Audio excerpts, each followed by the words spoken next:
He's dead. There goes our chance to gain more information.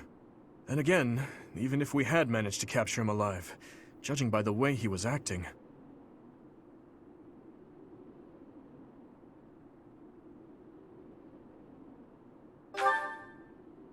Teach is absolutely right. We should take this rare opportunity to let off some tension. It's been a long time, Claude. I'm glad to see that you're safe. Same. I haven't seen you since the nightmare that was Gronder. You really did come to help us. You must be a bunch of soft-hearted suckers, huh? If you really felt that way, you would not have set up a defensive battle in the hopes that we would come. It worked out only because we made it in time. Were you really so confident that we would answer the call? Of course. I knew you wouldn't hesitate to put yourself second and come running to our aid.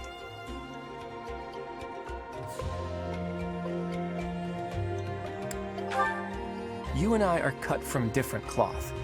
I wouldn't make a move unless I could gain something from it. You've always been just the opposite.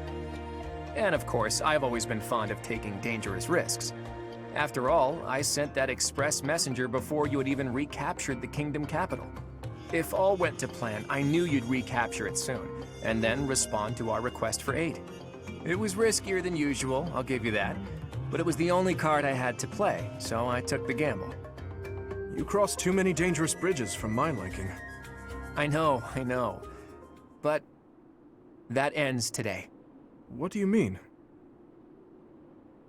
Here, take this. Use it however you see fit. The legendary bow Failnaught. Isn't this the hero's relic of House Regan? Hold, Claude. This must be one of your jokes. You cannot truly intend to part with this. It's not a joke. As of today, the Leicester Alliance is no more. Just what are you planning, Claude? If you're going to lead Fodlan, then the Alliance Lords will follow you. Back in the day, the Alliance split off from the Kingdom. I'm just putting us back together again. Oh, and I've already gained the support of the other Lords at the Roundtable Conference, so you can stop looking at me like I'm crazy. All that's left for me is to officially step down as the leader of the Alliance.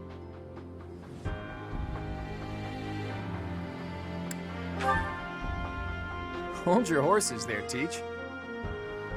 I'm leaving Fodlan. There are things I have to do, dreams I need to see to fruition. That's why I became the Alliance leader to begin with, actually.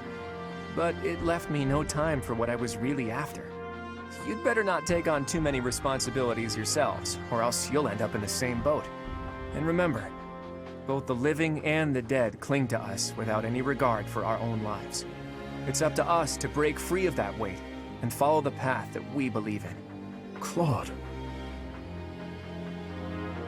Oops, I almost forgot the most important thing. If you're looking for Rhea, apparently she's being held captive in the Imperial capital. It doesn't sound like they intend to kill her, but there's no telling what they're planning. You have my gratitude, Claude. Gratitude? Thanks, but no thanks.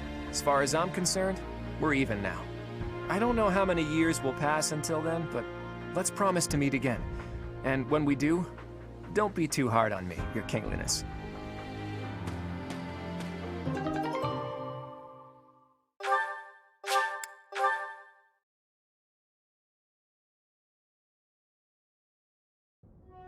Well, Dimitri, are you finally going to tell us the damn truth? What are you talking about? Didn't Lord Arundel say something about you and Edelgard being family? To claim that the king and the emperor are related. Could it be? Ah, I suppose I never told you, though I do recall mentioning it briefly to the professor. Lord Arundel spoke the truth. My stepmother was Edelgard's birth mother. Political turmoil drove my stepmother out of the Empire. Father fell in love with her at first sight, and they married. I lost my birth mother before I was old enough to remember her. My stepmother filled that role for me, but she lost her life in Dusker 9 years ago, along with Father. Hang on. I didn't even know she was your stepmother. Did my father know about this? Yes, all those who were close to my father knew, including Rodrigue. But to speak openly about it would have caused a scandal. And so she was our secret. No one in the general public knew about her.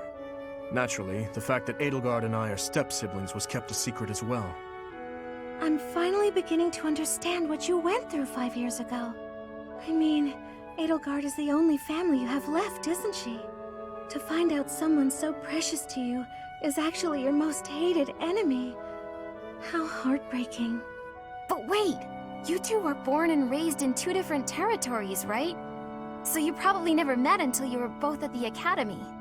I mean, don't get me wrong. I think the idea of fighting family is just about the worst thing ever. But hopefully the fact that she's a stepsister who you never really knew helps with the pain? I don't know. It was just a thought. I am afraid that's not the case. Though it was only for a short time, Edelgard once called Ferdiad home. It was a long time ago, but she was a cherished friend of mine. Wait! I remember now! She was that girl, wasn't she? The one you gave a dagger to! So, your little girlfriend was Edelgard.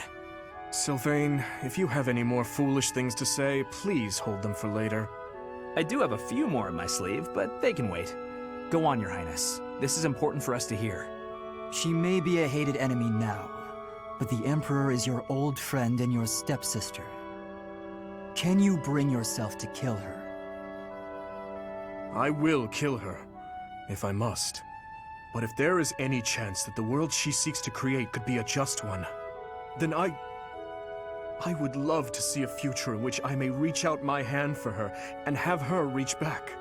That said, I have no intention of letting my personal feelings cloud my judgment. Too much is at stake. Your Highness, I think you should meet with the Emperor and at least try to talk to her.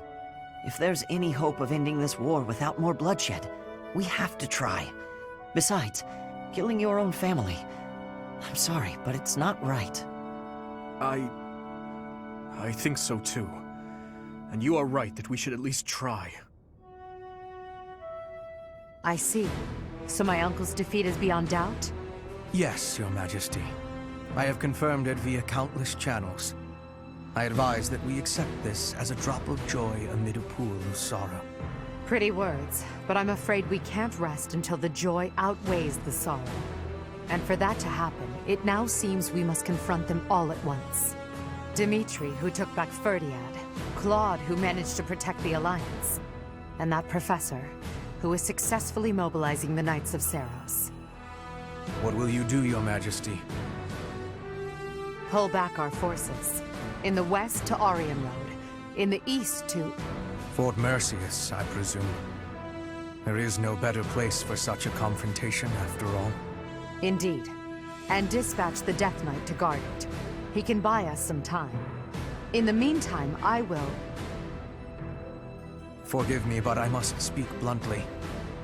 I do not agree with what you intend to do.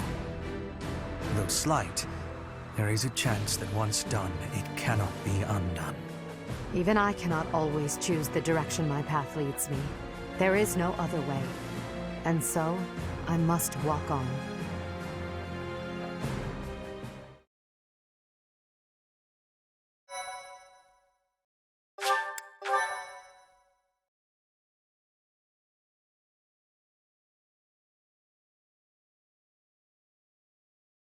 Part 2.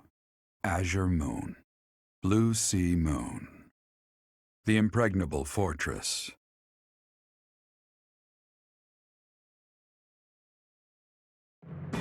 When Claude steps down as its leader, the Leicester Alliance disbands, and its lords swear fealty to the Holy Kingdom of Fargus. The chaos in the kingdom begins to dissipate as the people unite under Dimitri's rule. Riding this momentum, the Kingdom Army prepares to march south for a decisive battle against Imperial forces.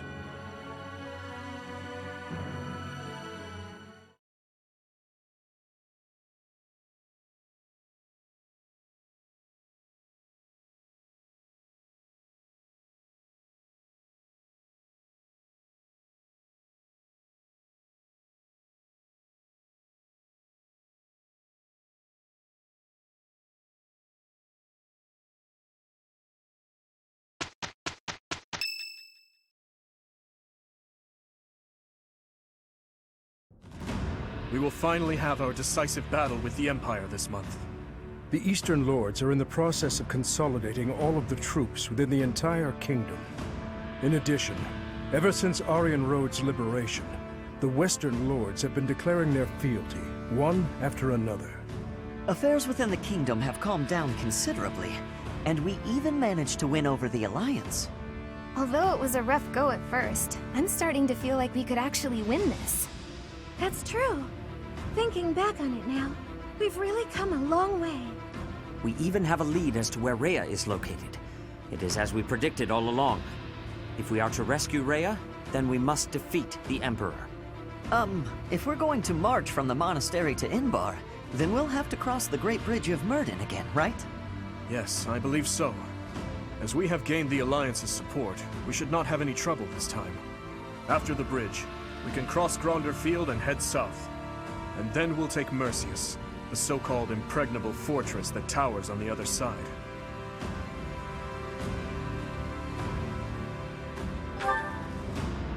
Fort Mercius, I know of it. They say it rivals even Aryan Road. Count Burgles, the Empire's Minister of Military Affairs, once had troops stationed there.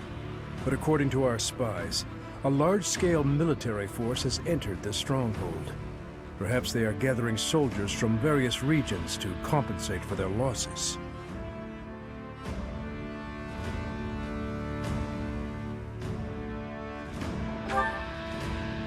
If we try to avoid it, those troops will follow us and attack from the rear. It is best for us to handle the situation head-on. Once we take Fort Mercius, Enbar will be within reach. This is the Empire's last chance to stop us from arriving at our goal. In other words, if we take this fort, then our blades will be at the Emperor's throat in no time. If this is the last fort between us and them, then the Emperor will likely do everything she can to strengthen its defenses. I just received a report on that very subject. The one commanding the troops stationed at Fort Mercius is someone we have crossed blades with many times. It is the Death Knight who awaits us there.